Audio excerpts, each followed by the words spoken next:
Hoy me he levantado muy temprano en una ciudad que no es la mía, en otro país, en Lisboa, Portugal. En compañía de mi cámara he caminado por sus calles y plazas vacías aún por despertar. Estatuas que duermen en una ciudad casi sin vida, tranquila y en paz. Las sillas que dentro de unas horas la gente hará cola para sentarse están vacías. Todas, menos la del escritor Fernando Pessoa, que permanece año tras año sentado, justo en el lugar donde en vida pasaba el tiempo entre tertulia y escritura.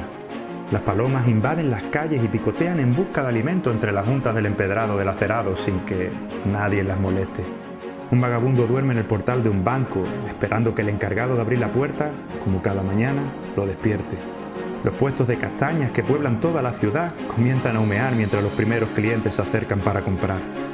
Los tranvías estacionados se preparan para comenzar su ruta y, dentro de las tiendas de dulce, los pasteleros los colocan en sus escaparates.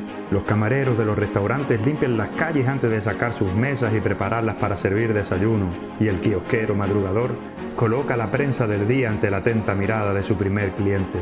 Poco a poco Lisboa va cobrando vida, los primeros turistas van llegando y los vecinos salen de sus casas para comprar el pan recién hecho.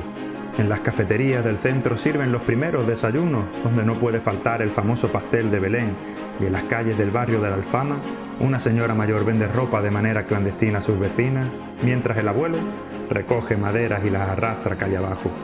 Los tranvías amarillos comienzan sus viajes dándole a la ciudad esa imagen típica y pintoresca. El más conocido, el número 28, pasará por lugares emblemáticos de Lisboa, siendo el preferido por todos los turistas. Poco a poco los coches van apareciendo y las calles se van poblando de personas, la mayoría turistas que, como yo, no quieren perderse un solo detalle de la ciudad. Un señor hace fotografías en una calle céntrica con una cámara supuestamente del año 1914, dando la oportunidad, por poco dinero, de tener unas fotos como las que se hacían por aquella época nuestros abuelos.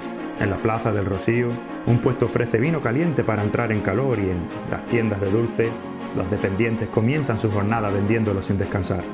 A mediodía, a orillas del río Tajo, junto a la Torre de Belén, un cantante te regala su arte esperando que alguna moneda sea entregada a cambio. Los hay incluso acompañados de una banda de música ofreciendo conciertos gratuitos, interactuando con la gente que se para a verlos actuar. Pintores que exponen sus obras y unos abuelos que sentados en un banco ofrecen a los turistas el famoso palo selfie, que seguramente ellos nunca han usado ni llegarán a usar. Cuando empieza a atardecer, nada mejor que sentarse en uno de los muchos miradores que tiene Lisboa, contemplar sus maravillosas vistas, mientras un guitarrista le da a ese momento ese toque mágico que solo la música puede dar.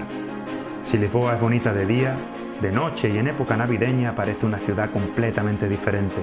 Las luces se difuminan con el humo de los puestos de castaña y locales pequeños abren sus puertas ofreciendo música, copas y diversión.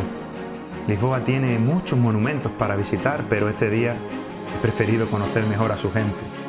He visto esta ciudad despertar y ahora, que ya es tarde y estoy cansado de tanto caminar, me encuentro a una señora de rojo entre la multitud sentada que de momento, como si fuera salida de un cuento, me regala un beso de buenas noches para que me vaya a descansar.